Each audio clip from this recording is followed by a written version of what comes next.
ఆచా coding tutor training ఇచ్చి permanent IT job ఇస్తారు. 9697969788. నమస్కారం.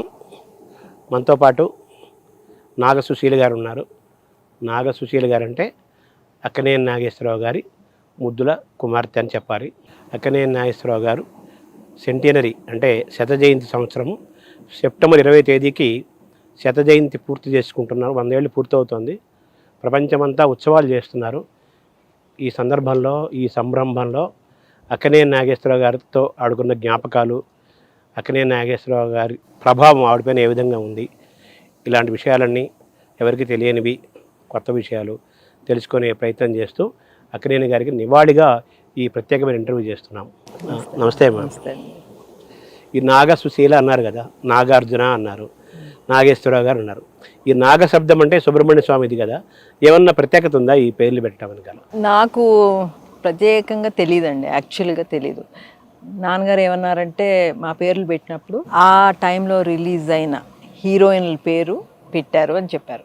సరోజ, సుశీల అని. నా పేరుకి నాగా మట్టికి యాడ్ చేశారు. ఎందుకు యాడ్ చేశారో నాకు తెలియదు, ఎందుకంటే ఒట్టి నాగార్జునకి నాకే ఉంది, నాగ మిగతా వాళ్ళకి లేదు. ఆ తర్వాత చైతన్యకు ఉంది, నాగ చైతన్య. అది ఐ థింక్ అమ్మ పెట్టినట్టుంది. అది నేను ఎక్కడో చదివాను. ఇప్పుడు మామూలుగా నాగేశ్వరరావు గారు ఆయన 40 ఏళ్ళ, వాళ్ళ పున్నమ్మ గారికి 40 ఏళ్ల వయసులో లాస్ట్ నాగుల చవితి రోజు ఏదో పుట్టారు కాబట్టి సుబ్రహ్మణ్య స్వామి గుర్తుగా నాగేశ్వరరావు అని పెట్టారు అంటారు.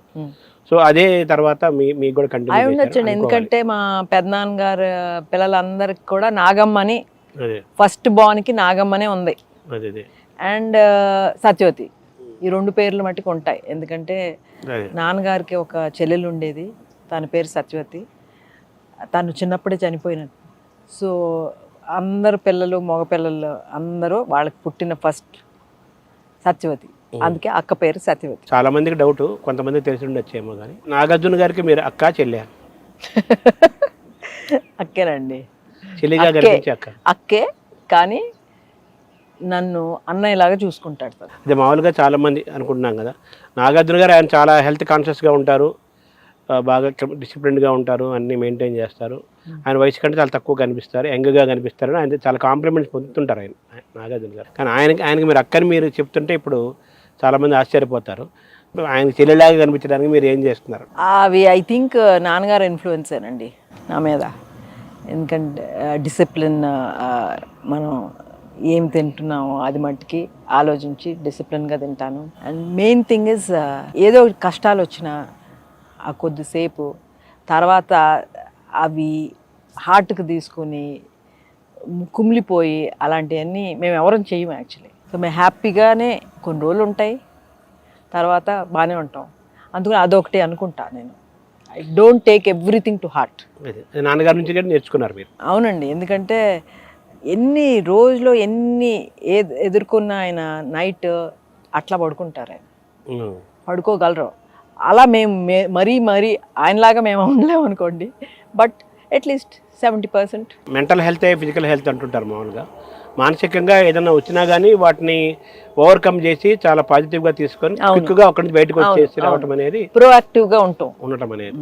సో నాన్నగారు కూడా మంచం ఎక్కిన విత్ 1 minute నిద్రలోకి వెళ్ళిపోతారట కదా? అవును, అది నిజమేనండి. 1 minute గురక స్టార్ట్ అవుతుంది. Sound sleep. మీకు అలవాటు వచ్చిందా? మీరు ఎలా నాన్నగారి నుంచి నిద్రపోవటం? నో, అలా లేదు, ఆ అదృష్టం లేదు నాకు. కొంచెం టైం పడుతుంది. సో నాగార్జున గారికి మీరు అక్కయ్యే, కానీ ఆయన మిమ్మల్ని చెల్లెలాగా చూసుకుంటారు. మీ ఇద్దరికి ఎంత తేడా మేడం? 3 years. అబ్బో. నేను 56 బాను, తను 59. 3 years తేడా. జనరల్గా మాట్లాడితే నాగేశ్వరరావు గారి గురించి తెలిసిన వాళ్ళకి, ఆయనకి ఇష్టమైన వ్యక్తులు కానీ అలాంటి వ్యక్తులు, ఆయన నచ్చిన వ్యక్తులకి ఆయన ఆల్మోస్ట్ గేట్ దాకా వచ్చి సాగనంపుతారు. మా అలాంటి వాళ్ళకి అయితే సిగ్గుగా ఉంటుందని, చాలా పెద్దవాడు గారు నాగేశ్వరరావు గారు ఇలా చూస్తాము, ఎప్పుడు చూస్తాం, ఎప్పటికీ చూస్తాం. అది మీకేమైనా అనుభవం ఉందా? మీరు ఎప్పుడైనా చూసారా అది? అలా నేను చూశానండి, ఎందుకంటే ఇంటికి వచ్చిన బంధువులు కానీ ఫ్రెండ్స్ కానీ అందరినీ బయటకు వచ్చి ఆయన ఎందుకంటే వాళ్ళనే కాదండి, మమ్మల్ని కూడా, పిల్లలందరినీ కూడా బయటకు వచ్చి ఆయన పంపిస్తారు. ఆయనకు ఒక అలవాటు. సో అది మటుకి మేమందరం అడాప్ట్ చేసుకున్నాం. ఎందుకంటే మేము కూడా అదే చేస్తాం. అంటే నాన్నగారు బయట వరకు చేస్తున్నారు వచ్చి కాబట్టి. పిల్లలు ఎవరైనా పిల్లలు పెద్దాళ్ళని చూసే కదా నేను నేర్చుకునేది. అవును. మాకు అదే ఫాలో అవుతాం మేము. తన నాన్నగారు చివరిలేదా 1 year కొంత క్యాన్సర్ ఇబ్బంది పడ్డం తప్పితే మామూలుగా 89 years, ఆల్మోస్ట్ 90 years ఆయన ఈ was looking very healthy, very active, hyper. అవునండి. ఆయన చూపు కానీ, మాట కానీ, ఆలోచన కానీ, సెన్స్ ఆఫ్ హ్యూమర్ కానీ, రెజినెస్ ఆఫ్ మైండ్ కానీ చాలా యాక్టివ్గా, షార్ప్గా ఉండేది ఫిజికల్లీ అండ్ మెంటల్లీ. అయితే ఆయనకి 50 ఏళ్ల వయసులోనే ఆయనకి బైపాస్ జరిగింది 1974లో. అది అయిన తర్వాత దాదాపు 40 ఏళ్ళు ఒక మెడికల్ మిరాకిల్ లాగా ఆయన అద్భుతంగా ఉన్నారు. So what is the secret behind is mental and physical health అండి? అంటే 1974 ఆ సర్జరీ చేసేంత వరకు స్మోక్ చేసేవారండి ఆయన. డాక్టర్స్ నువ్వు స్మోక్ చేయకూడదంటే this is my last cigarette అని, దాని తర్వాత ముట్టుకోలేదు. 74 వరకు ఆయన ఎప్పుడూ డ్రింక్ చేయలేదు. డాక్టర్స్ ఆయనకి చెప్పారు మీరు మెడిసిన్ లాగా బ్రాండీ తీసుకోమని, because it will dilate the arteries and relax him, మీరు తీసుకోమన్నారు. ఆ రోజు నుంచి స్లోగా అలవాటు చేసుకున్నారు ఆయన. సో ఇవన్నీ ఫాలో అవుతారు ఆయన. అండ్ అప్పటి నుంచి కొంచెం డైట్ జాగ్రత్త పడ్డారు. ఆయనకి మేగడ అంటే ఇష్టం చిన్నప్పటి నుంచి. సో ఆయన మేగడ పెరుగు తోడు పెట్టుకుని ఆయన తిన్నాక మేమందరం కాస్త మేమందరం కూడా తినేవాళ్ళం. సో ఆయన అవన్నీ అలవాటు. సో ఆ వాకింగ్, పొద్దున్నే లేచి ఆ వాకింగ్, ఆ రిస్ట్రిక్షన్స్, ఆ డిసిప్లిన్, అండ్ మెయిన్ ఇదే కాకుండా మెంటల్లీ కూడా ఆ డిసిప్లిన్ ఉందండి ఆయనకి. Is very happy person, content, తృప్తిగా ఉంటారు జీవితం. ఆ తృప్తిగా ఉన్నప్పుడు ఏ ప్రాబ్లం ఉండదండి ఎవరికి. మనం తృప్తిగా ఉన్నప్పుడు. ఆయన మామూలుగా అంటుంటారు, నేను చాలా పేద కుటుంబం నుంచి వచ్చాను, నేను చదువుకున్న చదువు కూడా చాలా తక్కువ చదువు, నేనేం పెద్ద అందగాడిని, అద్భుతమైన వాయిస్ ఏం కాదు, కానీ నాకు ఇంత అద్భుతమైన జీవితం నాకు వచ్చింది కాబట్టి నేను ఆర్థికంగాను చాలా బాగున్నాను, కీర్తి, సుఖాలు, ఆనందాలు అన్నీ పొందాను. నేను తృప్తి అనే మాట, నేను తృప్తి పడకపోతే ఇంక తృప్తి అనే మాట డిక్షనరీలో తీసేయాలి. నేను ఇంత హెల్తీగా ఉంటాను కారణము తృప్తే నా శక్తి అన్నారు ఆయన. అవునండి, ముమ్మాటికి అది నిజం. సో అది మీరు ఇన్వైట్ చేసుకున్నారా? మీరు కూడా మీ మీ వే ఆఫ్ లైఫ్లో తృప్తిగా ఉండటము, నాన్నగారు లాగా ఆనందంగా ఉండటము? డెఫినెట్లీ అండి. ఆ హ్యాపీనెస్ మట్టుకి మేము చేసుకున్నాం. ఎందుకంటే మా ఫ్యామిలీ మొత్తం చాలా యూనిటీగా ఉంటాం మేము. ఒకళ్ళ పట్ల ఒక ఈర్ష్యలో వాళ్ళు ఒక ఎక్కువ ఉన్నారు, ఒక మెట్టు ఎక్కువ ఉన్నారు, ఒక మెట్టు తక్కువ ఉన్నారని అవి ఏదీ లేదు.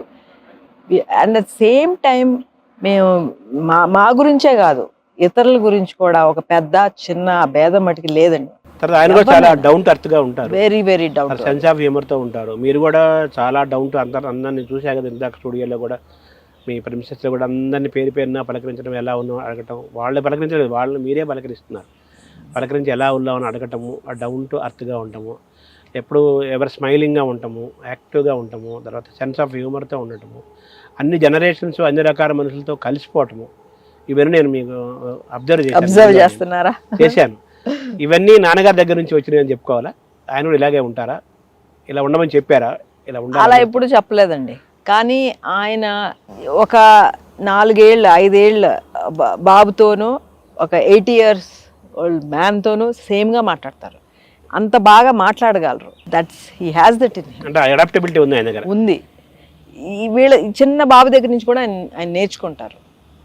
90 ఏళ్ళ వాళ్ళు కూడా నేర్చుకుంటారు కూడా 90 years నుంచి వాళ్ళ దగ్గర కూడా. ఎప్పుడు నాన్నగారి ద్వారా మీరు పొందిన గుణాలు కానీ, నాన్నగారి ద్వారా మీరు తెచ్చుకున్న ఆలోచనలు కానీ, మిమ్మల్ని నాన్నగారు ఏ ఏరియాలో ఎలా ఇన్ఫ్లుయెన్స్ చేశారని మీరు ఒకసారి సమీక్ష చేసుకుంటే మీకు ఏవేవి గుర్తుకొస్తాయి? మీరు ఏదైనా క్వాలిటీస్ని చేంజ్ చేసుకోవటం కానీ. అంటే ఈ ఆల్వేస్ హ్యాడ్ దట్ కృతజ్ఞత భావం ఆయనకి ఎప్పుడు ఉంటుందండి. అండ్ నాన్నగారు ఎప్పుడు ఆయనకి ఎవరైనా హెల్ప్ చేస్తే మాకు చెప్పారే కానీ ఆయన ఎవరికి చేసింది మట్టుకు మాకు చెప్పలేదు. That we learned. బికాజ్ ఎవరికైనా హెల్ప్ చేసినా సైలెంట్గా మనం చేయగలిగింది చేస్తాం, కానీ గొప్పలు చెప్పుకుంటాలు ఇవన్నీ ఆయనకి ఎప్పుడూ లేవు. మేమందరం అంతే. బట్ వీఆర్ ఎవర్, మాకు మట్టుకు ఎవరైనా చేస్తే మట్టుకి మర్చిపోకూడదు. అండ్ అవర్ రూట్స్ మర్చిపోకూడదు, గతం మర్చిపోకూడదు, మనం ఎక్కడి నుంచి వచ్చామో మర్చిపోకూడదు, మూలాలు. అలాగే కృతజ్ఞత భావం. That is he has that అండి మెయిన్. ఆ కృతజ్ఞతతోనే కదా ఆయన మామూలుగా గుడివాడలో ఆ కాలేజీకి అవును. ఆ కాలంలో ఆయన దగ్గర ఉన్న ఆల్మోస్ట్ అమౌంట్ పెద్ద అమౌంట్ ఆయన ఇచ్చేసారంటారు. అలా అలా అనేక సందర్భాలు మొత్తం జరిగింది. బ్యాంక్ బ్యాలెన్స్ మొత్తం అంతా ఇచ్చారండి ఆయన. ఉమ్. ఎందుకంటే నేను చదువుకోలేదు, అట్లీస్ట్ ఈ పనన్నా చేసి కొంతమందికి నేను హెల్ప్ చేయాలి, ఉపయోగపడాలి. తర్వాత నాన్నగారికి అంత 5గురు కదా సంతానం అంతేనా? అంటే 3 అమ్మాయిలు 2 అబ్బాయిలు. ఎవరు బాగా క్లోజ్గా ఉంటారు? మీరు ఎక్కువ నాన్నగారితో కలుస్తూ వెళ్తుంటారు కదా, పెళ్ళిళ్ళకి ఫంక్షన్స్కి వెళ్ళేవాళ్ళు కదా. వెళ్తుంటాం కానీ ఒక్కొక్కళ్ళు ఒక్కొక్క విధంగా క్లోజేనండి. మా అక్క ఉన్నంత వరకు తను క్లోజ్గానే ఉండేది. మేమందరం ఫ్యూ ఇయర్స్ ఇక్కడ లేము, అమెరికాలో ఉంటాం అని. సో ఒక్కొక్క స్టేజ్లో ఒక్కొక్కరితో క్లోజ్. నాతో ఇంట్లో ఏం కావాలన్నా నాతో చేయించుకుంటారు, ఏది కావాలన్నా. కానీ ఆయన హెల్త్ సీక్రెట్ ఎక్కడ దాగుంది మేడం, మీరు అబ్జర్వ్ చేసిందంట? ఆయన ఫిజికల్గా కానీ, ఆయన హ్యాబిట్స్లో కానీ, ఆయన ఆలోచన విధానం కానీ, మెంటల్గా కానీ, మీరు ఆయన హెల్త్ అంత కమాండ్ సాధించారు కదా, హెల్తీగా ఉంటాం. మీకు చెప్పా కదండి, హీస్ కంటెంట్, తృప్తిగా కంటెంట్ విత్ హిమ్సెల్ఫ్. దాంతో అన్నీ హ్యాపీగానే ఉంటారండి ఆయన. ఫుడ్ హ్యాబిట్స్ మనకి ఒంట్లో బాగలేదు, ఇది ఈ ద్వేషాభావాలు ఇవన్నీ పెట్టుకుంటేనండి మన హెల్త్ పాడైపోయేది యాక్చువల్గా. అవును. ఆల్వేస్ మెంటల్గాను ఫిజికల్గా కూడా. సో మనం అవన్నీ లేకుండా ఉంటే ఎవరన్నా చూసి యూ కెన్ బి ఎన్వియస్, కానీ అది ఒక ఛాలెంజ్గా తీసుకోవాలి. మనం ఎలా బాగు చేసుకోవాలని తీసుకోవాలి, కానీ ఇంకోళ్ళని చూసి కుళ్ళుకుంటాం, అది రైట్ కాదు. ఇప్పుడు రామారావు గారు నాన్నగారు ఎప్పుడు చెప్తా ఉండేవారు, ఆయన నాకంటే వాయిస్ చాలా బాగుంటుంది, నాకంటే పొడుగు, నాకంటే అందగాడు, ఇవన్నీ ఇలా చెప్పేవారు. But he took it as a challenge, positive way. ఆయన ఎప్పుడు బాధపడలేదు కదా, ఛాలెంజ్. నా ఎదుగుదలలో ఎన్టీఆర్ అలా ఉన్నారు కాబట్టి నేను ఆయనతో కాంపీట్ చేసుకుంటూ ఆయన ఎప్పుడు అంటుంటారు కదా, ఎప్పుడు. అవును, పాజిటివ్ అప్రోచ్ అది. ఆయన ఎవరి మీద అసూయ కానీ లేకపోతే ఇన్ఫీరియర్ కానీ ఫీల్ అవ్వలేదు, ఇన్సెక్యూరిటీ ఇన్ఫీరియర్ ఫీల్ అవ్వలేదు. నాట్ లైక్ ఆయన వెదుగుతున్నప్పుడు ఆయనకి ప్రాబ్లమ్స్ లేవనేమి లేదు కదండి. హీ ఫేస్డ్ మెనీ ప్రాబ్లమ్స్ ఆయన ఫిల్మ్ ఇండస్ట్రీలో వచ్చినప్పుడు. అవును. ఎందుకంటే స్టేజ్ ఆర్టిస్ట్గా ఆయన ఫెమినిన్ రోల్స్ అన్ని చేసి మళ్ళీ ఆయన్ని మేల్గా అడాప్ట్ చేసుకుంటాం, ఇట్ ఈస్ వెరీ టఫ్ ఆ రోజుల్లో. అండ్ అందరూ ఏదో కామెంట్స్ చేశారు, దాన్ని ఆయన ఎదుర్కొని ఒక few times I want give up అని సూసైడ్ కూడా చేసుకోవాలనుకున్నారు అని విన్నాను నేను. బట్ అలాంటిది అలా చేసుకుంటే మిగతా వాళ్ళు అన్నది నేను నిజం చేసిన వాడిని అవుతానని చెప్పి ఆయన నన్ను అడాప్ట్ చేసుకుని ఆడవాళ్ళ ఫేవరెట్గా మారిపోయారు. మెయిన్ థింగ్ అంతే కదా, ఆడవాళ్ళ పాత్రలకే పనికొస్తానన్న ఆయన హీ బికేమ్ అ క్రేజ్. ఎందుకంటే నేను చాలా మంది వైజాగ్ విజయవాడ ఎక్కడికైనా వెళ్తే ఎవరో ఒకళ్ళు వచ్చి పలకరించి నా అమ్మమ్మకి పిచ్చండి మీ నాన్నగారు అంటే అని వచ్చి చెప్తూ ఉంటారు. అలా అంతగా అట్లా పెద్దవాళ్ళకి ఆ ఏజ్ లో ఆ టైం ట్రాన్స్ఫార్మ్ అయ్యారు. అలాగా ట్రాన్స్ఫార్మ్డ్ హిమ్సెల్ఫ్. చిన్నప్పుడు స్త్రీ పాత్రలు వేసి తర్వాత ఆయన సినిమాల్లోకి వచ్చిన తర్వాత హీరో పాత్రలు వేసినా కానీ చాలామంది ఆయన ఇంకా ఆ హీరోయిక్ మ్యాన్లీనెస్ కనిపించట్లేదని రకరకాల కామెంట్ చేసిన రొమాంటిక్ హీరో తర్వాత దాన్ని ఆయన ఓవర్కమ్ అయిపోయి రొమాంటిక్ హీరో, ఇది రొమాంటిక్ హీరో. అవును, చెప్పాలంటే శోభన్ బాబు కంటే ముందు కదా ఆయన కంపారిటివ్లీ. సో ఇలాంటివన్నీ ఆయన జయించుకుంటూ వచ్చారు. చదువుకోలేదు, తర్వాత ఇంగ్లీష్ నేర్చుకున్నారు, ఇంగ్లీష్ బాగా మంచి ఇంగ్లీష్ మాట్లాడతారు, ఒక ఎన్సైక్లోపీడియా ఎలాగ ఉంటారు అనేక విషయాలు మాట్లాడతారు, సాంస్క్రిట్ కోట్ చేస్తారు. తర్వాత ఆయన చదువుకోలేదు కానీ కాళిదాసుడు, తెనాలి రామకృష్ణ, మహాకవి కాళిదాసు, తెనాలి రామకృష్ణ మహాకవుల పాత్రలు వేశారు. ఆయన పెద్ద భక్తుడని ఎప్పుడు చెప్పుకోలేదు, పెద్ద భక్తిభావాలు ఉన్న వ్యక్తి కాదు. ఆయన ఏమో మహాభక్తుడిగా పాత్రలు పోషించారు.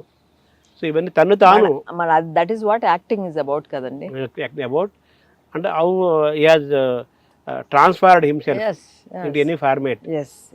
వర్సటైల్. ఏ పాత్రనైనా ఆయన పర్ఫెక్ట్గా చేయగలరు. తర్వాత మీరు ఈ సినిమా వాతావరణం కదా, నాన్నగారు అంటే సినిమా అంటే నాన్నగారు కదా, పర్యాయ పదంగా సినిమాకు సినానిమ్ ఏనారు, సినానిమస్ ఫర్ మూవీ. మీరు ఎప్పుడైనా సినిమాల్లోకి రావాలని కానీ సినిమాల్లో అసోసియేట్ అవ్వాలని మీకు ఎప్పుడు అనిపించలేదా? అలా ఇప్పుడు లేదండి, ఎప్పుడూ లేదు. ఐ డోంట్ నో, ఆ ఆలోచనే లేదు. నాన్నగారు కూడా ఎప్పుడైతే మాట్లాడరు. ఆహా. పిల్లలు బాగా చదివించాలని ఆయన ఆలోచన కదా. మీరు ఏం చదువుకున్నారు మేడం? మీరు ఎలా ఎడ్యుకేషన్? నేను పెద్దగా చదువుకోలేదండి, ఎందుకంటే వెన్ ఐ వాజ్ 17-18 అప్పుడు నా పెళ్లి చేసేసారు. సో అక్కడ ఒక కట్టుబడిపోయింది అనమాట. సో దాని తర్వాత I discontinued and then US వెళ్ళటం జరిగింది. చదువు అయిపోయింది, యాక్చువల్గా ఆగిపోయింది. చదివించాలని ఆలోచన కదా బాగా ఉండేది. మీరు సంగీతం అంటే మీకు చాలా ఇష్టమని కూడా విన్నాను నేను. ఎందుకంటే మీరు ఏదైనా కొన్ని ఫంక్షన్లో మీరు పాల్గొన్నప్పుడు అక్కడ ఏదైనా మీరు బాగా వింటాను, నేను ఎంజాయ్ చేయడానికి నేను అబ్జర్వ్ చేశాను. సో సంగీతం మీరు ఎలా ప్రవేశించింది? ఆ అమ్మకి నాన్నకి ఏదో ఒకటి ఇన్స్ట్రుమెంట్ పిల్లలకి నేర్పించాలని ఉండేదండి. అక్క పియానో నేర్చుకుంది, నేనేమో సితార్ నేర్చుకున్నాను. సో నేను మా పెళ్ళయ్యే వరకు నేను సితార్ వాయించేదాన్ని. ఇన్ఫ్యాక్ట్ అప్పుడు ఉండేది కదండి దూరదర్శన్లో బాలానందంలో నేను సితార్ వాయించిన రోజులు ఉన్నాయి, ఫ్యూ టైమ్స్. అండ్ దెన్ ఒకసారి చెన్నైలో ఆబర్ట్స్బరీలో నాన్నగారు మూవీ ఫంక్షన్లో ఒకసారి అక్కడ ఐ ప్లేడ్. నాన్నగారు ఆలోచన, అమ్మ ఆలోచన, ఇద్దరు ఆలోచన ఇది సంగీతం? ఇద్దరిదండి, ఇద్దరే ఉండేది. ఎంజాయ్ చేశారా మీరు నేర్చుకోవడం, సితార్ నేర్చుకోవటానికి? యాక్చువల్ చెప్పాలంటే లేదు, ఎందుకంటే అది ఏమో యంగ్ ఏజ్లో అండ్ నేను సరిగ్గా స్కూల్ నుంచి వచ్చి ఆడుకుందాం అనే టైంలో మా మాస్టర్ వచ్చి కూర్చునేవారు. అబ్బా ఇప్పుడు అనుకుని, ఎందుకంటే అందరూ ఆడుకుంటూ ఉండేవారు, నేను సో ఆ టైం తెలీదు. ఎన్నేళ్ళు నేర్చుకున్నారు మీరు సితారు? 5-6 years maybe. బాగానే నేర్చుకున్నాను. తర్వాత మరి మీకు సితార్ వదిలేసినట్టేనా కంప్లీట్గా? అంటే యుఎస్లో 5 years ఉన్నానండి. మ్యారేజ్ అయిన తర్వాత? మ్యారేజ్ అయినాక తిరిగి వచ్చిన దాకా మళ్ళీ ఐ వాంటెడ్ టు కంటిన్యూ. కానీ నేను వచ్చేటప్పటికి అమ్మ నా సితారు సెట్ ప్రాపర్టీకి ఇచ్చేసింది. సో నేను మళ్ళీ సంహౌ ఇంకా దాని తర్వాత అనిపించలా, దూరం అయిపోయింది. Some times I regret. నాన్నగారి సినిమా పాటల్లో చాలా పాటల్లో సితారు ఉంటాయి, సితారు ఉంటుంది. డాక్టర్ చక్రవర్తి వాటన్నిటిలో ఉంటుంది. ఎస్రాజేశ్వరరావు గారి కంపోజిషన్ గాని వీణా సితారు ఉంటాయి. బట్ డాక్టర్ చక్రవర్తి మటుకు ఆయన అవును ఎవరివో నీవెవరివో పాట బయట గార్డెన్ లో. అవును. మీరు తర్వాత ఇప్పుడు మీరు మ్యూజిక్ వింటుంటారా? మీరు వింటాము జరుగుతుందా సితార్ వింటాం కానీ? లేదండి, పిల్లలు ఇప్పుడు నెక్స్ట్ జనరేషన్ వచ్చేసారు కదా, వాళ్ళు ఏమింటే వాళ్ళతో పాటు ఎంజాయ్ చేస్తాను నేను. పండిట్ రవిశంకర్ ఆయన ఎప్పుడు కలిసారా మీరు? సితార్ అంటే పండిట్ రవిశంకర్? లేదు. కోఇన్సిడెంట్లీ నాకు నేర్పించిన మాస్టర్ పేరు కూడా శంకర్ గారు. సో నాన్నగారి జ్ఞాపకాలని మీరు తలుచుకునే క్రమంలో మనం ఇవి చేయాలి, నాన్నగారి యొక్క ప్రతిష్టను, ఆయనకు ఆల్రెడీ చాలా గొప్ప ప్రతిష్ట కీర్తి తెచ్చుకున్నారు. నెక్స్ట్ జనరేషన్స్ కూడా మీ కుటుంబంలో నెక్స్ట్ జనరేషన్స్, కమింగ్ జనరేషన్స్ నాన్నగారు యొక్క ఆయన వ్యక్తిత్వము, ఆయన యొక్క వైభవము, ఆయన ప్రతిభ అవన్నీ కూడా వాళ్ళకి తెలియాలి. అలాగే లోకానికి కూడా మనం శాశ్వతంగా ప్రిజర్వ్ చేసి ఒక దీనిలాగా ఉంచాలి అని మీరు ఆలోచనలు ఏమైనా చేస్తున్నారా? ఏం చేస్తున్నారు మేడం? అంటే హిజ్ మూవీస్ అన్ని ప్రిజర్వ్ చేసామండి. యాక్చువల్లీ ఆయన ఉన్నప్పుడే చేశారు. ఇప్పుడు రేపు ఫిల్మ్ ఫెస్టివల్లో ఈ మన సెంటనరీ భాగంగా చేసేవి కూడా అబౌట్ 10 movies. వాటిలో 7 movies ఆయనే ప్రిజర్వ్ చేసుకున్నాయి. యాక్చువల్గా ఆయన పంపించారు. లక్కీగా అవన్నీ రిస్టోర్ చేసి రేపు అందరూ చూడబోతున్నారు. విగ్రహం వేశారు ఇక్కడ మన అవునండి. మీరు రామాపురంలో కానీ వెంకటరాఘవపురం అక్కడ ఏమన్నా వేశారా? లేదండి, అంటే మేము చేయలేదు, కొంతమంది చేసుకున్నారు, వాళ్ళ అభిమానులు కానీ ఏఎన్ఆర్ కాలేజ్లో ఒకటి పెట్టారు, అట్లా పెట్టారు. బట్ మాకు పెడితే ఆయనలాగా ఉండే విగ్రహం చాలా బాగా ఉండాలని మాకు. అండ్ ఆల్సో పెట్టింది ప్లేస్లో అవి జాగ్రత్తగా మెయింటైన్ చేయాలండి. ఊరికే పేరు పెట్టేశాము అని చెప్పి మెయింటైన్, ఇప్పుడు బయట నేను ఎన్ని విగ్రహాలు చూస్తున్నాను, భయంకరంగా ఉంటుంది. ఆ రైలింగ్ మీద బట్టలు ఆరేసి ఉంటాయి, నేను చూశానండి కొన్ని ప్లేసెస్లో. అందుకు మాకు నచ్చవు. తర్వాత ఎన్టీఆర్ ఆయన వాడిన కిరీటాలు, ఆయన వాడిన డ్రెస్సు అవన్నీ కూడా ఒక రామకృష్ణ ఇక్కడ ఒక ఇదిలాగా ప్రిజర్వ్ చేసి పెట్టారు. అలా నాగేశ్వరరావు గారి తాలూకు వాడని మీరు ఏమైనా చేస్తున్నారా? అలా చేశారు? ఈ మ్యూజియం ఉంది కదండి ఇక్కడ, దాంట్లో ఉన్నాయి. అండ్ రేపు కింద 7 acresలో డెవలప్ చేసినప్పుడు అక్కడ ప్రత్యేకంగా ఒక మ్యూజియం కట్టి ఆయన ప్రత్యేకంగా పెట్టాలని మా ఆలోచన. నాగేశ్వరరావు గారి సినిమాలు మీరు అన్ని సినిమాలు చూసారా? చిన్నప్పుడు చూడలేదండి, అన్ని కొన్నే చూశాను. ఎందుకంటే నాకు నాన్నగారిని కొడితే నాకు నచ్చేది కాదు. I couldn't bear to watch విలన్ని కొడతాం. అందుకని అప్పుడు భయం వేసేది నాకు. సినిమా హీరో అనుకోవట్లేదు మీరు. అదే అందుకని నాకు చాలా సినిమాలు అప్పుడు చూడలేదు, యాక్చువల్లీ బిగినింగ్లో చూడలేదు. తర్వాత చూస్తూ మొదలుపెట్టాను. అండ్ ఆయన సినిమాలో ఇష్టం అయినది నాకు సీతారామయ్య గారు మనవరాలే చాలా ఇష్టం, చాలా న్యాచురల్గా.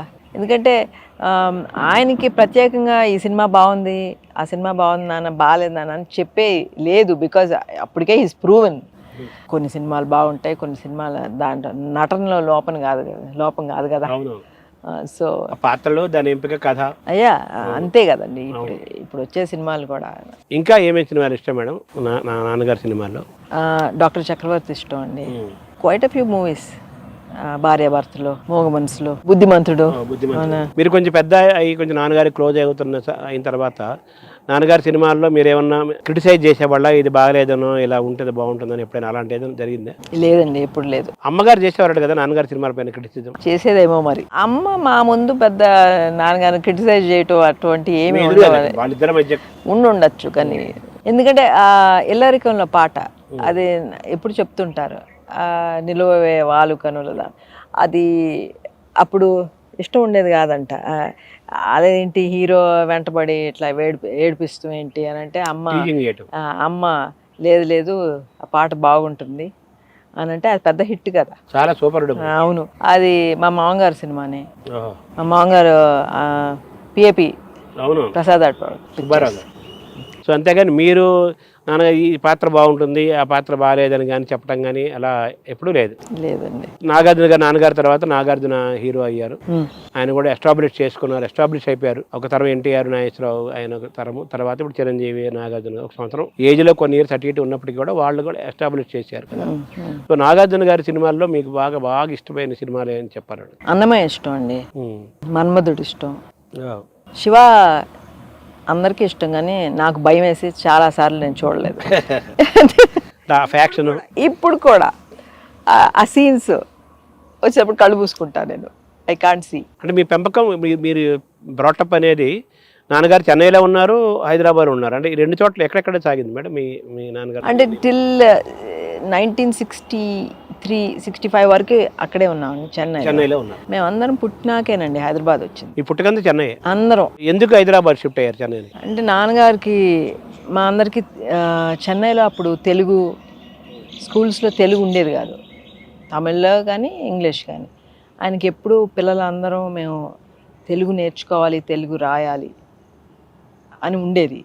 ఆల్సో ఐ థింక్ తెలుగు ప్రదేశం అని ఆయన ఫిల్మ్ ఇండస్ట్రీని ఇక్కడికి తీసుకురావాలని ఉండేది అనుకుంటా. So that's reason shift.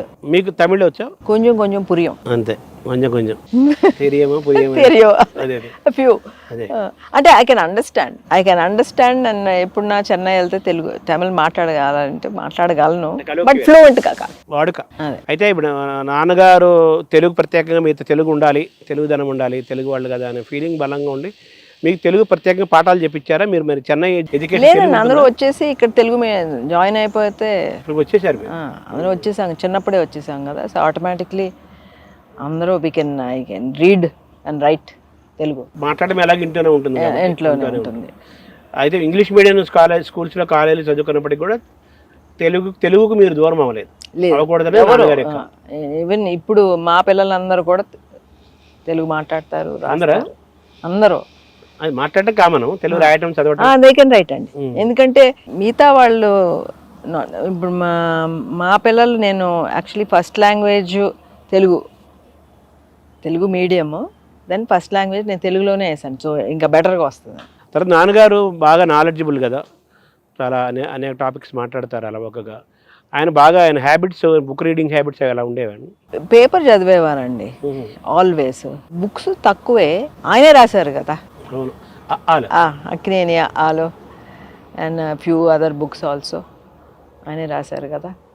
మీరు చదివారా? కొన్ని చదివాను. అదే ఆయన మాలో ఎప్పుడు చదువుతుంటారు, స్వీయ లోపంబలు ఎరుగుటే గొప్ప విద్య అని. మనలోని తప్పులు తెలుసుకోవటమే అవును గొప్ప విద్య అంటుంటారు. మనం మార్చుకుంటూనే మనం మార్చుకోవటం, మనలో ఏమేమి లోపాలు ఉన్నాయి తెలుసుకొని వాటిని మనం ఎరాడికేట్ చేసుకొని బయటకు ఓవర్కమ్ అయ్యి బయటకు రాగలండి. ఆయన అలాగే వచ్చారు కదా. అవును యాక్సెప్ట్ చేంజ్, మన బెటర్మెంట్ కోసమే కదా. It is all towards our betterment. ఆయన అందుకేనండి is always very young at heart. Because ఎప్పటికప్పుడు ఆయన కాలం మారుతూ ఉంటే ఆయన కూడా మారుతూనే వచ్చారు, వెనకబడిపోలా. Always changing. అప్పుడే కమింగ్ జనరేషన్స్తో కూడా క్లోజ్గా ఉండగలరు. ఆయన ఒక ఫ్రెండ్ లాగా ఉంటారు. అది ఇందా మీరు చెప్పారు అంటే 8 years వాళ్ళతో 80 years వాళ్ళతోటి హ్యాపీగా వాళ్ళతో గడుపుతారు. వాళ్ళు కూడా గడుపుతారు, బోర్ ఫీల్. అవును. హీఈస్ ఆల్వేస్ పీపుల్స్ పర్సన్ అండి. ఆల్వేస్ ప్రేమను పంచుతారు. ఎందుకంటే నేను చూశాను కదా ఆయన వెల్ విషర్స్ అభిమానులు ఇంటికి వచ్చినప్పుడు ఆయన మాట్లాడే తీరు, తప్పకుండా వెళ్ళి కొంతమంది ఫ్యాన్స్ అభిమానులు నాతో చెప్తారు అనమాట, మేము చిన్నప్పుడు మేము ఇట్లా వెంట తిరిగినప్పుడు మేము బాగా చివాట్లు తిన్నామండి ఆయన దగ్గర నుంచి. ఎందుకు మీ టైం వేస్ట్ చేసుకుంటున్నారు, వెళ్ళి you have to become somebody అంటే, అలా వాళ్ళు వెళ్ళి చదువుకుని ఒక లాయరు, ఒక సంథింగ్, అంటే వాళ్ళు ప్రయోజకులు అవ్వాలి, సినిమాలు చూసి పడవకూడదు. అవును అనేది ఆయన ఉద్దేశం. అని ఆల్వేస్ అదే కాపాడు పంపించేవాళ్ళు. Don't waste money and time. తన నాన్నగారు మీరు సినిమాల్లో చాలా బిజీగా ఉండేవారు. ఆయన ఎన్నో షూట్స్ చేసేవారు కదా. మీరు ఎప్పుడైనా షూటింగ్స్కి వెళ్ళటం కానీ తీసుకెళ్ళటం కానీ అలా జరిగేది? నాన్నగారు ఎలా స్పెండ్ చేసేవాళ్ళు మీరు అమ్మా నాన్నతోటి? అంటే చిన్నప్పుడు అయితే లేదండి. చిన్నప్పుడు చెన్నైలో ఉండేటప్పుడు అంత లేదు. ఎందుకంటే ఆయన 3-4 సినిమాలు చేసి మేము పొద్దున్న by the time we woke up వెళ్ళిపోయేవారు. మేము నిద్రపోయినాక ఆయన ఇంటికి వచ్చేవారు. సో ఆయన్ని చాలా తక్కువ చూసేవాళ్ళం. తర్వాత ఇక్కడికి వచ్చినాక ఐ థింక్ ఆయన రియలైజ్ అయినట్టున్నారు, నేను టైం స్పెండ్ చేయట్లేదు అని. అప్పుడు తర్వాత కూడా అప్పటికే హీ బికేమ్ చాలా పెద్ద స్టార్ కదా, పెద్ద star. So he had the time. కొన్ని చాయిసెస్ చేసుకున్నారు ఆయన. సో అప్పుడు ఆ పాటలు అంటే హిల్ స్టేషన్స్కే, ఊటీయో కొడైకెనాలో అట్లాంటి ప్రదేశాలకు వెళ్ళేవారు. సో డెఫినెట్లీ మాకు సమ్మర్ హాలిడేస్ ఉండేవి. సో ఆ టైంలో 1 month కేటాయించి ఆ 1 month అక్కడికి వెళ్ళి ఫస్ట్ 1 weekలో పాటలు అయిపోయాయి. ఆ మిగతా 3 weeks మాతో స్పెండ్ చేసేవారు. తర్వాత మీ ఏలు కిందకు ఒక ఉంగరం చూశాను నేను. అది నాన్నగారు ఇచ్చిందని అంటారు, అది ఇచ్చారా, నాన్నగారు తీసుకున్నారా? ఏదో నాన్నగారికి ఆ ఉంగరానికి ఏదో అనుబంధం ఉందని నేను చదివాను, వినటం జరిగింది. ఆ స్టోరీ ఇది నాన్న లాస్ట్ డే వరకు పెట్టుకున్న ఉంగరం అండి. ఇది నాన్న లాస్ట్ డే వరకు పెట్టుకున్న ఉంగరం అండి. ఆయనతో ఉంది, లాస్ట్ డే వరకు ఉంది. ఎందుకంటే కేర్ హాస్పిటల్లో హీఈస్ నో మోర్ అని డాక్టర్స్ చెప్పిన తర్వాత ఆయన్ని లోపలికి తీసుకెళ్తున్నాను అనమాట. ఈ హ్యాడ్ పేస్ మేకర్. అది ఎవరికైనా ఉపయోగపడుతుందని మేము తీయించాలనుకున్నాం అనమాట. సో తీసేటప్పుడు నేను ఆయన వేలు నుంచి సారీ నాన్న అని చెప్పి ఆ ఉంగరం తీసి పెట్టుకున్నానండి. అప్పటి నుంచి it's always on my finger. తర్వాత ఈ ఉంగరం మీ శరీరానికి తగిలిన తర్వాత, చేరిన తర్వాత మీరేమన్నా ఒక చేంజెస్ ఎవరన్నా మీరు గమనించారా, లేదా గమనించిన వాళ్ళు ఏమన్నా చెప్తున్నారా? అది వయసుతో వస్తున్న చేంజెస్. ఉంగరం పెట్టుకున్నానని తెలియదు కానండి, చాలామంది మా చుట్టాలు కానీ బయట వాళ్ళు కానీ నన్ను అంటూ ఉంటారు, అచ్చు ఆయనలాగే మాట్లాడుతున్నావు, నీ చూపు కూడా ఆయనలాగే చూస్తున్నావు ఏంటంటే నేను నవ్వుతూ ఉంటాను. మేబీ నాన్న నన్ను ఆవాహించారేమో, దట్స్ ఇన్ఫ్లుయెన్స్ ఏమో అని నవ్వుతూ ఉంటాను. ఆయన ఆత్మ ఉంగరం అది ఏమో కానీ ఐ ఫీల్ సేఫ్ అండి. ఇది పెట్టుకుంటే ఈజ్ విత్ మీ. అదే మీరు కూడా ఒక ఫీల్ అవుతున్నారు. ఫీల్ అవుతా నేను. అదే అంటే గతంలో ఎప్పుడు అన్నట్టుగా మీరు ఇప్పుడు అన్నారు కదా, నాకు ఒక power when I'm down or something నానున్నారు. ఫ్యామిలీ మొత్తం అట్లాగే నాకున్నారు అనుకోండి. ఎందుకంటే that is my power, that is నా బలం అదే. ఎందుకంటే అందరూ రాక్ లాగా నాతో ఉంటారు, ఎవ్రీబడి. తర్వాత మీ ఉంగరం, నాన్నగారు ఉంగరం మీరు చివరిలో ఆయన వెళ్ళిపోయి పెట్టుకోవటము, ఆ ఉంగరం మీతో ఉండటము, ఒక పవరు, ఒక నాన్నగారు నాతో ఉన్నారు, ఒక ఫీల్, ఒక ధైర్యము, అది మీరు అనుభవిస్తున్నారు కదా ఫీల్. అలా గతంలో ఎప్పుడు లేనట్టుగా మిమ్మల్ని మీ చుట్టాలు, ఫ్రెండ్స్ ఎప్పటి నుంచి ఎన్నో ఏడాది చూసేవాళ్ళు కూడా గతంలో ఎప్పుడు లేనట్లుగా ఈ ఉంగరం పెట్టుకున్న తర్వాత మీరు నాన్నగారు ఎక్కువ కనిపిస్తున్నారు, మీ చూపులో, మాటలో, మీ దాని శైలిలో అని చెప్పేసి అని మన మాటలు వినపడుతున్నాయి కదా ఇప్పుడు. అవును, అది నిజమే, అది ఫ్యాక్టే కదా అది. But I don't know. అదే కదా. ఒక ధైర్యాన్ని మీరు అనుభవిస్తున్నారు. Yes. ఈ ఉంగరం పెట్టుకున్న తర్వాత అది మాత్రం ఇవి వింటున్నారు ఈ మాటలు. సో మీకు కొంత అట్లా కాన్ఫిడెన్స్. అని కాదండి, అది ఉంది. బట్ అట్లా అని మా అన్నయ్య కూడా అప్పుడప్పుడు నాన్నగారు లాగా చూస్తాడు, నాగార్జునలో కనపడుతుంది, అది పోలికలు, అది పోలికలు ఉంటాయి. అవును. అవన్నీ ఆ మేనరిజమ్స్ కూడా ఉంటాయి కదా Natural నాగార్జున కూడా. కానీ గతంలో మీరు ఎప్పుడు అనిపించుకోలేదు కదా అలా. అది లేదు, అది నిజమే. అది చెప్పండి. ఇప్పుడు నాన్నగారి పోలికలు, ఆ తల్లి కానీ నాన్నగారు అమ్మాయి పాత్ర ఉమ్. ఉంది కదా, ఒక అవును. ఫోటో ఉంటుంది. అవునవును. ఆ ఫోటో నానే చెప్తారు నేను అలాగే ఉంటానని సేమ్ చిన్నప్పుడు. అంటే మీరు మీ నాన్నగారి పోలికని చెప్పాలి, అంతే కదా. ఐ గెస్ కళ్ళు కానీ ముక్కు కానీ మీ దాని ఎక్స్ప్రెషన్స్ కానీ అవి ఇప్పుడు తెలుస్తున్నాయి ఎక్కువ.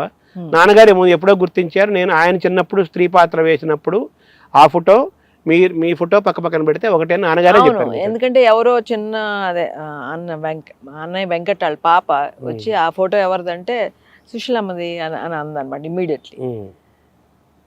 ఆమె అదే అది చూసి అది నాన్నగారి ఫోటో చూసి నేనని చెప్పింది. ఇప్పుడు సుశీల అమ్మాయి అంటే అత్త కదా మీరు యాక్చువల్గా. కానీ అందరూ అమ్మాయినే పిలుస్తారండి నన్ను.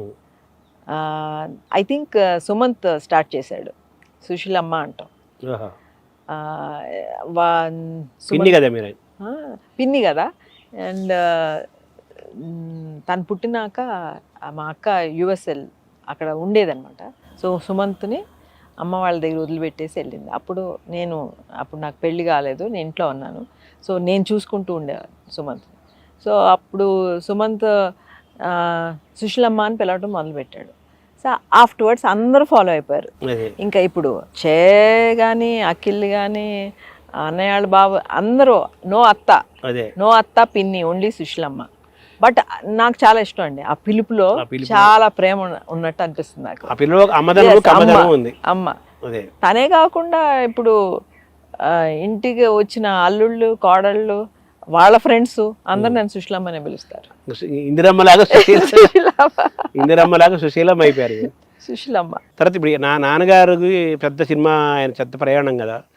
సావిత్రి గారు ఏంటి, ఎస్వి రంగారావు గారు ఏంటి, ఎన్టీఆర్ ఏంటి, చాలామంది హీరోస్ రేలంగి గారు, చాలామంది నటు గుమ్మడి గారు, చాలామంది కదా. వాళ్ళందరూ మీ ఇంటికి వస్తూ వెళ్తుండేవాళ్ళు కదా.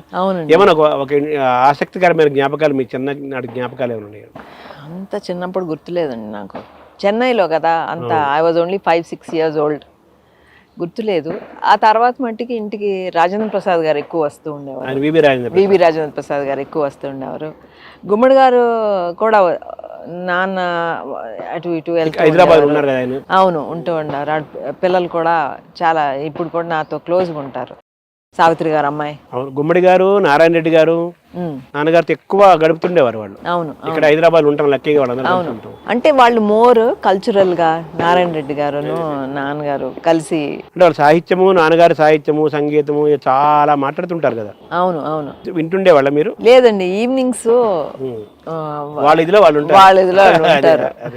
అది కూడా ఆయన మీరు అన్నారు కదా, ఆయనకి హార్ట్ బైపాస్ అయిన తర్వాత డాక్టర్స్ అడ్వైజ్ ఒక మెడిసిన్గా భావించి ఆయన బ్లడ్ సర్క్యులేషన్, ఆక్సిజన్ కోసం తీసుకున్నారు. కానీ ఆయన ఎప్పుడు limits never cross the limits అని. అవును అవును. తర్వాత అమ్మ చేతి వంట చాలా ఏళ్ళు నాన్నగారు తిన్నారు.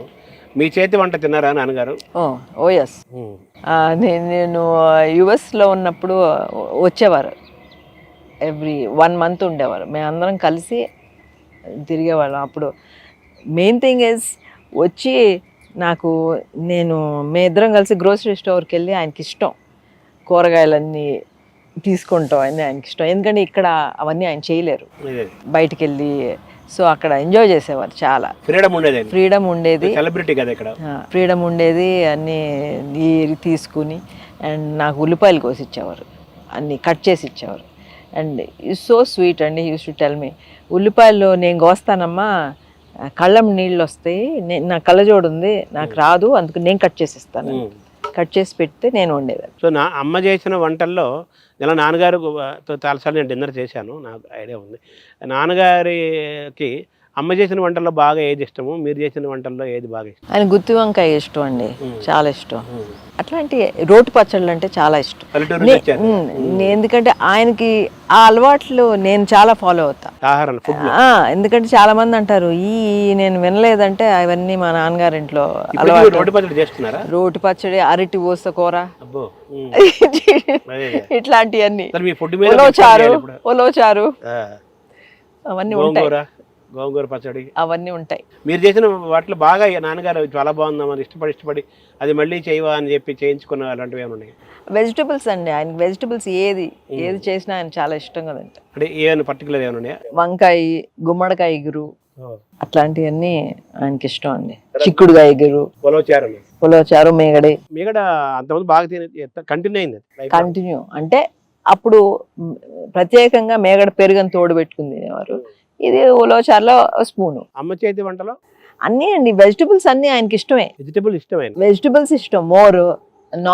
నాన్ వెజిటేరియన్ కంటే ఆయనకి enjoys vegetarian more. Vegetarian food ఎక్కువ ఇష్టం. నాన్నగారు గార్డెనింగ్ కూడా చేస్తారా? ఇక్కడ చేసేవారు కదా స్టూడియోలో. అవునండి, వ్యవసాయ రైతు కుటుంబం నుంచి వచ్చారు కాబట్టి అవును, ఆ టచ్ ఎప్పుడు ఆయనకి చాలా ఇష్టం. కూరగాయలు నేను పెట్టి ఆయనే వెళ్ళి స్వయంగా కోసి ఇచ్చి వండించుకొని తింటాం ఆయనకి చాలా ఇష్టం. మా అందరికి కూడా మా ఇళ్ళకి పంపిస్తారు, ఆయన పంపించేవారు. మీకు పెద్ద కుటుంబము, మనవాళ్ళు వచ్చారు, ముని మనవాళ్ళు చాలా మంది వచ్చేసారు నాగేశ్వరరావు గారికి. వీళ్ళందరూ కలిసి ఉమ్మడిగా భోజనాలు చేయటము, కలిసి మాట్లాడుకోవటము, ఇవన్నీ రెగ్యులర్ గా పండగలకి జరుగుతుండేవండి. పండగలు అంటే ఒట్టి పండగలకు కాదండి, ఎవ్రీ సండే వాళ్ళు ఉన్నంత వరకు ఎవ్రీ సండే వీక్లీ వన్స్. మధ్యలో మళ్ళీ I use to go more often, ఎవరికి వీలైనప్పుడు వాళ్ళు వస్తూ ఉండారు. బట్ సండే మట్టుకి లంచ్కి ఎవ్రీబడి మస్ట్ అటెండ్. ఊర్లో లేకపోతే అది వేరే విషయం, but whoever can must attend.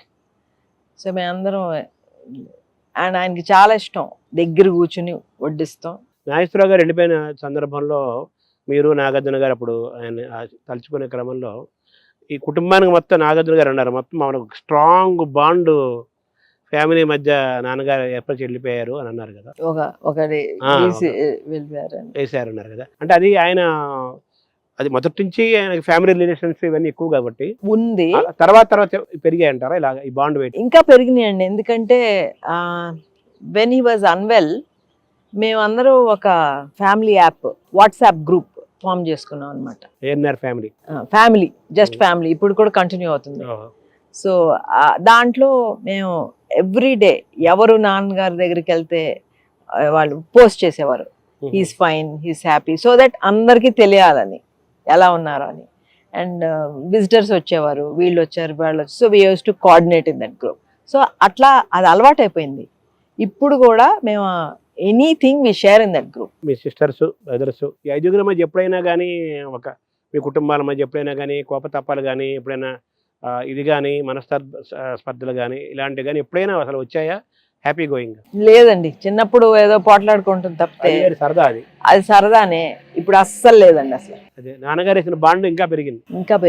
తర్వాత నాన్నగారు ఇంకా ఆయనకి మనం ఇంకా వెళ్ళిపోయే దశ వచ్చేసింది అని ఆయన తెలుసుకున్నప్పుడు మీకేమైనా చెప్పారా మీ అందరికి, కుటుంబ సభ్యులకి మనం ఇలా ఉండాలి అలా కొన్ని? అంటే ఈ ఆల్వేస్ ఫెల్ట్ అండి, హీఈస్ వెరీ కంటెంట్ అని తృప్తిగా ఉన్నారనమాట. లాస్ట్ లో మీకేమైనా చెప్పారా అంటున్నాను, మీరు ఇలా ఉండండి, హ్యాపీగా ఉండండి, ధైర్యంగా ఉండండి, మీరు ఎవ్వరూ కంట తడి పెట్టకూడదు, I had a very complete life, I'm ready to go, so మీరు హ్యాపీగానే ఉండండి అని చెప్పారే. కానీ ఆయన ఎప్పుడు ఈ ప్రీచింగ్లు అన్ని ఎప్పుడు ఉండవన్నా, ప్రత్యేక కూర్చోబెట్టి క్లాసులు ఎప్పుడూ లేవు, న్యాచురల్ గా మాట్లాడుతూ ఉంటారు. అండ్ ఐ థింక్ పిల్లలందరిలో he has the confidence in us. అది నాటారు, మేము ఒకటిగానే ఉంటామని ఆయనకు తెలుసు.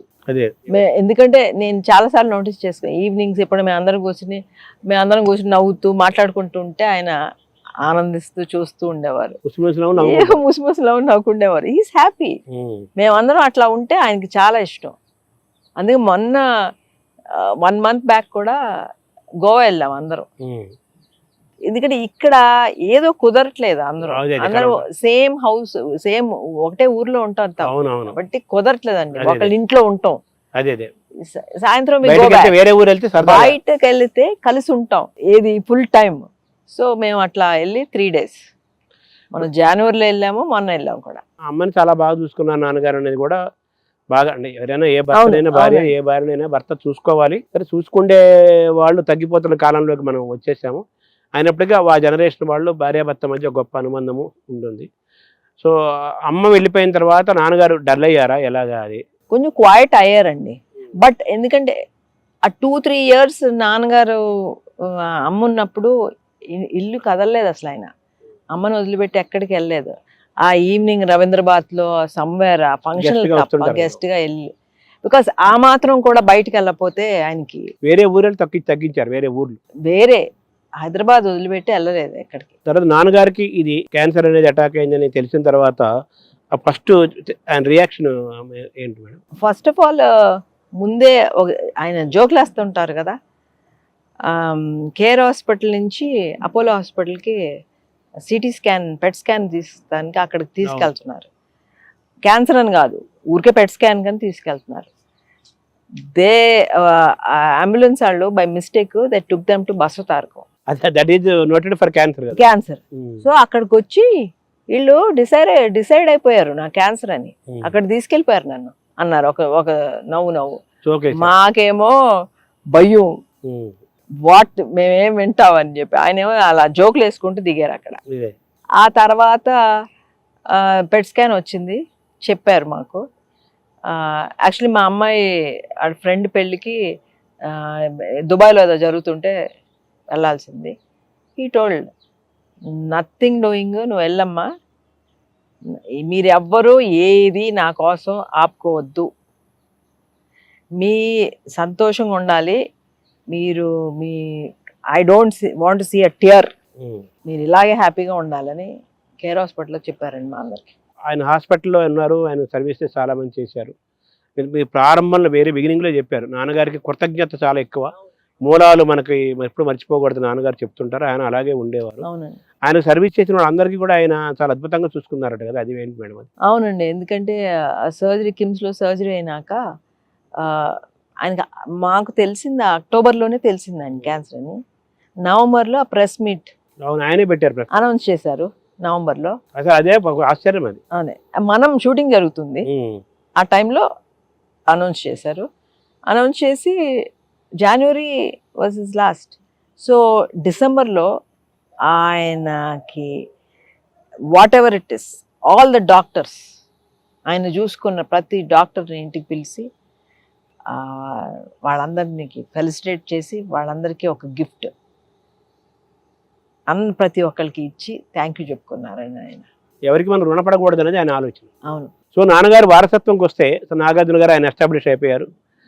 ఆయన మనవాళ్ళు, ఇది మీ పిల్లలు, అతను కూడా సినిమాల్లోకి వచ్చారు కదా. సో నాన్నగారు ఏమన్నా ఆయన చెప్పారా, ఆయన కలిశారా, ఇలా మేము సినిమాలు చేయాలనుకుంటున్నామని? ఎలా జరిగింది మేడం? మీ పిల్లలు థర్డ్ జనరేషన్ కదా. అంటే ఆయనకి ఎప్పుడు ఉండేది నంబర్ 1గా ఉండాల్సిన అవసరం లేదు, నంబర్ ఇంకా తక్కువలో ఉంటే you have space to grow, scope ఉంటుంది, ఆ స్కోప్ ఉంటుంది గ్రో అవటానికి. అందుకని 1లోనే ఉండాలని ఏమి లేదు. అండ్ ఆల్వేస్ ఫెయిలియర్స్ అయినా ఆయన you learn from the mistakes. అవి స్టెప్పింగ్ స్టోన్స్ లాగా తీసుకుని ఫెయిలియర్ అయిపోయిందని చెప్పి ఇదైపోవడం, ఫీల్ అవ్వకుండా కాకుండా next how to better your self. Some times acting పరంగా బాగానే ఉంటుంది, మిగతా అన్నీ కూడా ఉంటాయి కానీ సినిమా స్టోరీ నచ్చాలి, ఎవ్రీథింగ్ ఆడియన్స్కి అన్ని విధాలా నచ్చాలి. It's not always the actor's fault. Correct. Sad that main leading roles వాళ్ళని ఫస్ట్ బ్లేమ్ చేస్తారు. అవునవును. బట్ అది మన చేతిలో లేదు. Nothing is in your hands. You can't blame only the actor. Particular it may be female actors or male actor, ఎవరైనా సరే యాక్టర్దే తప్పు అని అనలేం కదా. కరెక్ట్. ఎంచుకున్న స్టోరీని బట్టి ఉంటుంది, డైరెక్షన్ బట్టి ఉంటుంది, సో మెనీ థింగ్స్.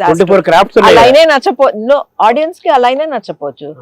కొన్ని సినిమాలు ఎందుకు ఆడతాయో తెలీదు, కొన్ని సినిమాలు మంచి సినిమాలు ఎందుకు ఆడవో తెలీదు. మనకే అనిపిస్తుంది హిట్ అయింది ఇలా ఉంది. నిజమేనండి, ఎందుకంటే కొన్ని మూవీస్ బాగాలేదు అంటే నేను తర్వాత చూసి ఓటీటీలోనో దేంట్లో వెళ్ళిపోయిందంటే బాగుంది కదా సినిమా ఎందుకు అనిపిస్తుంది మనకి కొన్ని సినిమాలు. అలా నాన్నగారి సినిమాలు మీకు ఏమైనా అనిపించాయా ఇలా ఫెయిల్ అయిన సినిమాలు?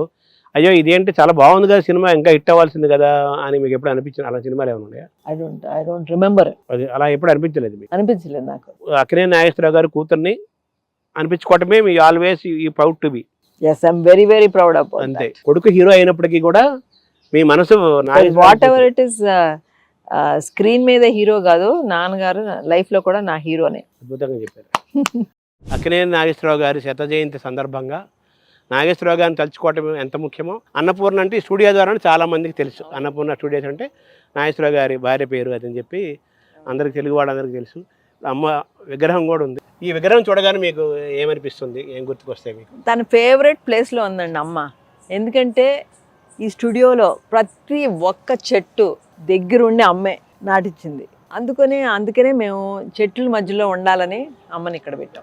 ఈ విగ్రహం వేయటం వెనకాల మీ హస్తం కానీ మీ ఆలోచన కానీ ఏమైనా ఉందా? చాలా ఉందండి. ఎందుకంటే నాన్నగారికి ఈ విగ్రహం పెట్టాలని చాలా ఉందన్నమాట. అక్కడ కనపడుతున్నాయి కదా రాళ్ళు, ఆ రాళ్ళ మీద నన్ను కూర్చోమని చుట్టూ 360 degrees యాంగిల్స్లో ఫోటోలు తీసి ఫేస్ మట్టికి మార్చి విగ్రహం ట్రైల్ వేశారు. ఇక్కడి నుంచి ఇక్కడ వరకు నాదే, ఓన్లీ ద ఫేస్ అమ్మని పెట్టారు. మీద ట్రైల్ వేసి షార్ట్స్ తీసి ఫేస్ ఒకటి అమ్మగారి ఫేస్ పెట్టారు. అవును. ఇప్పుడు ఆ పోస్టర్ కూడా మీరు ఆల్రెడీ అక్కడ ప్రాక్టీస్ చేసిన పోస్టరే, తెలియకుండానే ఇలాగే ఆటోమేటిక్ గా యోగాలో కూర్చున్నట్టుగా.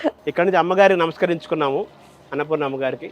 ఇక్కడ నుంచి మనం ఇటీవలే మన అక్కినేని నాగేశ్వరరావు గారి శత జయంతి ఉత్సవాల ప్రారంభ సందర్భంగా పోయిన సంవత్సరం సెప్టెంబర్ 20వ తేదీ నాడు అన్నపూర్ణ స్టూడియోస్లో నిలువెత్తు అక్కినేని నాగేశ్వరరావు గారి యొక్క విగ్రహాన్ని ప్రతిష్ఠించారు.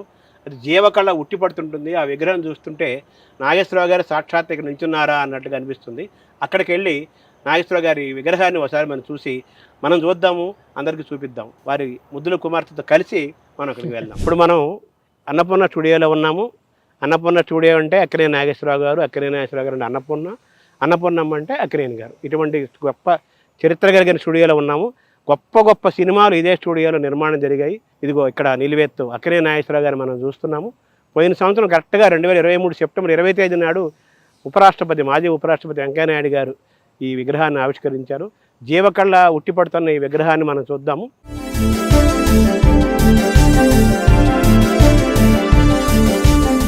నాన్నగారి గురించి ఈ విగ్రహం సాక్షిగా ఒకసారి కొన్ని విషయాలు మాట్లాడుకుందాం. మేడం, ఈ విగ్రహం వేయాలన్న ఆలోచనలో ఎవరెవరు ఉన్నారు? మీ అందరు కుటుంబ సభ్యులంతా ఉన్నారు? అందరం కలిసేనండి. 100th year ఎంటర్ అవుతున్నారు కదా, అప్పటికి ప్రత్యేకంగా ఏదో ఒకటి చెయ్యాలి అని చెప్పి విగ్రహం పెట్టాలని డిసైడ్ చేసాం అందరం కలిసి. అంటే ఈ విగ్రహం ఇలాగే ఉండాలి, ఈ గెటప్లో ఉండాలి అనేది ఆలోచన. మా దగ్గర ఉన్న ఫోటోలు అవన్నీ తిరగేసాం అనమాట. అందరికీ ఒక 5-6 పెట్టి, మా ఫ్యామిలీ వాట్సాప్ గ్రూప్ ఉంది కదా, దాంట్లో పెట్టి ఎవరు సెలెక్ట్ చేయండి అందరూ ఏది కావాలంటే అది ఓట్. ఈ విగ్రహం it's painting in ANR college గుడివాడలో. అందుకని ఆ ఫోటో తీసుకొని మాకు అదే నచ్చింది. అంటే గుడివాడ ఏఎన్ఆర్ కాలేజ్ పెయింటింగ్ తీసుకొని దాన్ని యాజ్ ఇట్ ఈజ్ గా ఈ శిల్పంగా మలిచారు, అంతే కదా? అవును అవును. ఇది దేంతో తయారు చేస్తారు? ఇట్స్ బ్రాంజ్ అండి. చాలా ఖరీదైంది. తర్వాత ఈ గెటప్ యాక్చువల్గా ఆయన సినిమాల్లో, ఏ సినిమాకి మనం సీతారామ గారి మనవరాలు చూస్తాం కానీ ఇలాగా అందరూ పెద్దవారు అయిపోయారు, కానీ యంగ్గా ఉన్నారు కదా ఇందులో. ఈయన ఈ గెటప్ ఎక్కడి నుంచి తీసుకున్నారు? ఆయన బొమ్మ వేసిన ఆయన కూడా అంటే అప్పుడు నాన్నగారు వేసుకునే బట్టలు అన్ని ఉన్నాయి కదా ఆ టైంలో. నాన్నగారు ఒరిజినల్. ఆ తర్వాత ఆయన కండువా ఇలా వేసుకుంటూ మొదలు పెట్టారు, బట్ స్టైల్ మార్చారు, కానీ ఎగ్జాక్ట్లీ సేమ్ అండి అప్పుడు. తర్వాత ఏమో నాన్నగారు అనగానే తర్వాత వాళ్ళకి కళ్ళజోడు పెట్టుకొని ఉంటారు. స్పెట్స్ నాన్నగారు స్టైల్ కదా, ఇందులో స్పెట్స్ లేవంటే ఎందుకంటే ఆ టైంలో ఆయన స్పెక్స్ వేసుకోలేదు. అండ్ ఇంకోటి మేము ఇంకా యంగ్, అందుకని ఇప్పుడున్న తరాలు, ముందు వచ్చే తరాలు ఆయన ఓల్డ్గా యంగ్గా చూడలేదు, ఓల్డ్గా చూడలేదు. So why not they see him young, బాగున్నప్పుడు, డైనమిక్ గా ఉన్నప్పుడు. అప్పుడే ఎవరు గ్రీన్ అంటారు కదా, అందుకే అలాగే చూడాలని చెప్పి మేము లెట్ హిమ్ బి యంగ్ అని ఇలా డిసైడ్ చేసాం అన్నమాట. ఎవరు వినీష్ అని, ఈజ్ ఎ కేరళైట్ అండి, ఆయన చేశారు. Very young. తయారవడానికి ఎన్ని ఏళ్ళు పట్టింది? 5-6 months. ఎందుకంటే మేము అప్పుడు స్టిల్స్ అన్ని కూడా పంపాం. ఎందుకంటే ఇప్పుడు ఆ స్టాచ్యూలో ఒట్టి ఫ్రంటే ఉంటుంది కదా, కానీ ఆ టైంలో వెలుగు నీళ్ళలో అలాంటి మూవీస్, ఆ పీరియడ్ లో స్టిల్స్ అన్ని పంపించాం అనమాట. నాన్నగారు అప్పుడు 30s లో ఉన్న 40 కూడా ఉండలేదు. మేబీ 30-40 ఆ ఏజ్, ఆ age. 30s. యాజ్ ఇట్ గా మీరు తృప్తిగా ఉన్నారా? కంప్లీట్ ఫీచర్స్, ఐస్ చాలా. ఎందుకంటే లాస్ట్ లో ఒక 10 days ముందు నేను సుమంత్ బిఫోర్ ద ఫైనల్, నేను సుమంత్ చెన్నై వెళ్ళి ఒక రోజంతా అక్కడ గడిపి కొంచెం మేము మార్చాం అనమాట. ఇట్లా స్టాచ్యూ ఓపెన్ ప్లేస్ లో ఉంది కదా, మామూలుగా వర్షం వస్తుంటుంది, ఎండ వస్తుంటాయి కదా, దాన్ని మీరు ఎలా దీన్ని కాపాడుకుంటారు? అంటే దానికి స్పెషల్ కోటింగ్ ఉందండి, ఎలా ఉన్నా అదే పాడవదు. అండ్ ఆల్సో మా వాళ్ళు ఉన్నారు కదండి, ఇందాక రాజు అని చూశారు కదా, మాట్లాడాను. ఒక కాకి వాళ్ళని ఇవ్వడండి. ఇలాగే ఉంటుందా ఇంకేదైనా మార్పులు చేసే ఆలోచనలు ఉన్నాయి మేడం? ప్రస్తుతానికి ఇక్కడే ఉంచుదాం అనుకుంటున్నాం. అమ్మ అక్కడ ఉంది, నాన్నగారు ఇక్కడ ఉన్నారు. అవును, ఇద్దరికి గార్డెన్ అంటే చాలా ఇష్టం. ఇద్దరికి ఇష్టమే. ఇద్దరికి చుట్టూ ఆకుపచ్చని చెట్లు ఉండాలి. ఎటు చూసినా కానీ కొండలు కూడా ఉండేవి కదా మొన్నటి వరకు. అవును ఉండేవి కదండి. హిల్స్ అంటే బంజారా హిల్స్ అంటే కొండలే కదా. అవును. సెప్టెంబర్ 20వ తేదీ నాన్నగారు శత జయంతి ఉత్సవాలు ఇక్కడ వేదికగా చేస్తారా? మార్నింగ్ ఆయన ఫ్యాన్స్ అందరూ వచ్చి ఇక్కడ ఫోటోలు అన్ని తీసుకుంటారండి ఫస్ట్. దాని తర్వాత ఫ్లోర్ లో అక్కడ సెటప్ చేసాము. అక్కడే ఆ పక్కనే బ్లడ్ డొనేషన్ క్యాంప్ కూడా, క్యాంప్ అభిమానులు నిర్వహిస్తున్నారు. కానీ మన స్టూడియోలో స్టాఫ్ కానీ కొంతమంది ఫ్రెండ్స్ కానీ వాళ్ళు కూడా వచ్చి ఇవ్వాలని ఉంది వాళ్ళకి. ఇక్కడ మీరు రాగానే ఇక్కడ నమస్కారం పెట్టుకొని నమస్కారం పెట్టుకుంటారా? ఈ పెర్మిషన్స్ రాగానే మీరు? అట్లా ఏం లేదండి, ఎందుకంటే నాకు నమస్కారం ఎన్ని పెడితే ఫార్మాలిటీ అవన్నీ ఫార్మాలిటీస్ ఏం లేవు, ఎందుకంటే మనసులో ఉంటుంది. నాన్నగారు మేమందరం లైక్ వీఆర్, ఎంత రెస్పెక్ట్ అవన్నీ ఉన్నా కూడా వీఆర్ లైక్ ఫ్రెండ్స్. మాకు చూడగానే నమస్కారాలు పెట్టి కాళ్ళకి నమస్కారాలు అవన్నీ లేవు. అందుకే నాన్నగారు అని కూడా పిలవను, నాన్ననే. ఎప్పుడు లేదు, అది ఎగ్జిబిషన్ లేదండి, ఎప్పుడు లేదు. మనసుతో మాట్లాడుకోవడం. అవును. సో నాన్నగారి యొక్క విగ్రహాన్ని ప్రతిష్ఠించారు, ఆయన తెలుగు సినిమాకు ఒక ప్రతిష్టను తీసుకొచ్చారు. భవిష్యత్తులో నాన్నగారి ప్రతిష్టని తర్వాత తరాలకి, నెక్స్ట్ తరాలకి వెళ్ళడానికి, అలాగే మీ కుటుంబ సభ్యుల్లో డిఫరెంట్ జనరేషన్స్ వెళ్ళడానికి మీరు ఏమైనా మేజర్ ప్రాజెక్ట్ ఏమైనా చేయబోతున్నారా? బయోపిక్ ఏమైనా తీస్తారా? ఎన్టీఆర్ మీద బయోపిక్ వచ్చింది కదా, ఇలా సావిత్రి మీద బయోపిక్ వచ్చింది కదా, మహానటుడు కదా అక్కినేని నాగేశ్వరరావు గారు, బయోపిక్ ఆలోచనలు కానీ ఏమైనా ఉన్నాయా? అటువంటి ఏమైనా? మాకు పర్సనల్ గా లేదు కానీ ఎవరో ఈ మధ్యన వచ్చి వి వాంట్ టు డూ అని అన్నారు. అన్నయ్య దగ్గరికి వచ్చారు, కొంచెం ఐడియా వెంకట్ తమ్ముడు కదా అని చెప్తే తను మా అందరికి చెప్పాడనమాట. So let's think about it. ఎందుకంటే ఏదో ఊరికే తీయటం కాదు, తీస్తే అద్భుతంగా ఉండాలి. చేయబోతుంది మహానటుడు యొక్క జీవితాన్ని. అవునండి, ఆ స్థాయిలో ఉండాలి. ఒకవేళ బయోపిక్ మీరంతా అందరూ ఓకే అనుకుంటే నాగేశ్వరరావు గారి పాత్ర ఎవరు వేస్తారు అనుకుంటున్నారు? ఎవరైతే బాగుంటుందని మీ ఆలోచన? ఇంకెవరండి, మా తమ్ముడే కదా. అంతేనా? అంతే ఓటేస్తారు. అంతే. Thank you madam. Thank you అండి, థ్యాంక్ యూ సో మచ్. నాన్నగారిని తలుచుకున్నాము, అమ్మగారిని తలుచుకున్నాము, అన్నపూర్ణ స్టూడియో గురించి తెలుసుకున్నాము, అనేక విషయాలు మీ రామాపురం దగ్గర నుంచి అమెరికా దాకా అన్ని విషయాలు తెలుసుకున్నాము. Thank you madam. నాన్నగారి జ్ఞాపకాలు చాలా ఉంటాయి, అవి మనకు కొన్ని ఎపిసోడ్లు చేసినా కానీ తరగని విషయాలు అనేకం ఉన్నాయి. ఈరోజు మీరు మాకు ఎంతసేపు సమయం ఇచ్చి నాన్నగారి గురించి మాట్లాడి అందరూ తెలియజేశారు. Thank you very much. మీరు నన్ను ఎన్నో ప్రశ్నలన్నీ అడిగి మళ్ళీ జ్ఞాపకాలన్నీ గుర్తు చేశారు. ఐఎమ్ థ్యాంక్ఫుల్ టు యూ అండి. I'm very happy. Thank you. నమస్తే అండి.